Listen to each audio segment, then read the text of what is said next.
right, August 14th. This is a new seeding of clover and fescue. And clover is coming up great, so is the fescue. Then we got really dry. And now you don't even, and the fescue is coming up, but you don't even see it now. Maybe some of that's fescue, but what happened is we got a lot of crabgrass, which I'm fine with because your perennial cool season grasses the first year, there's very little yield on a new seeding. So these crabgrass volunteer coming up great, makes awesome forage, palatability is high. Cattle love it, horses will eat it. I've got an alpaca customer that said she used some and thought it was great. Seems to volunteer after row crop stubble like soybean. So there's a lot of rocks here. Didn't get them all out of the ground. And so I'm going to be hitting some rocks. You know, I got my, I got blades with me and my cordless impact so I can change blades quick. But, I'm cutting it normal height here, but let me show you what happens. So cutter bar tilt, let me show you the tilt on the cutter bar. So on this 1409 disc bind, I control the suspension pretty much with the suspension springs on both the left and right side. And a buddy of mine's got a 13-foot cut, center pivot, New Holland disc bind.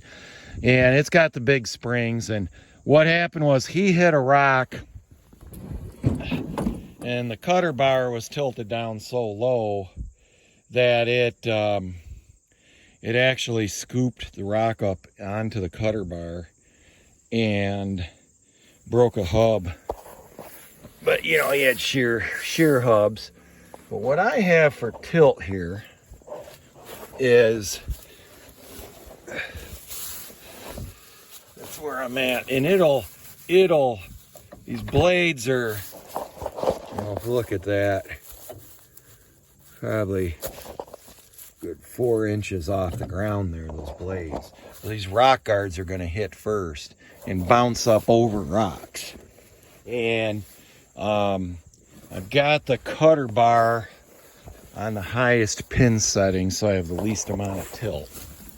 And I did have this, thought it was actually, if you look real close, I'm kind of on a downhill slope. But if you look horizontal with the ground here, okay, it doesn't look like it from on top, but when you get down with the ground, you can see this is actually kind of tilted back and up a little bit. And I was listening to one of those Hey King podcasts, and the engineer from Vermeer was saying that that is really how you're supposed to have the cutter bar tilted, is kind of at an angle like this, tilted up and back for that best sucking type vacuum to lift up the crop. Yeah, I was talking to my buddy. He said, you know, we were trying to raise his 13-foot cut up with the suspension springs, but that machine is a much heavier machine, and we had trouble really getting the proper tilt. But at least it's not scooping rocks up anymore. But he was saying on his X-Mark lawnmower, zero-turn mower, that's how the deck is designed also for the lawn. But let me show you the beauty of doing this. This is the second time this has happened, just getting in the field. So look at that rock. And you can see the machine was cutting, hit that rock, bounced up over it, and kept going, okay? Never, that's the rock guard flipped this up a little bit, so pulled it up. But no blade damage or anything, okay? So that's kind of the beauty of that system. So it actually looks like it's tilted down, but the deck, I've got it on 0 tilt. That's just the hoods you're seeing. But because the suspension springs, you know, and I'm on, the whole machine's downhill right now. So this isn't the best example. But I stopped here because that rock was here. I wanted to show you how that bounces up and over. But that cutter bar is really like this. And, you know, I'll probably end up messing up some knives here by the time the day's done.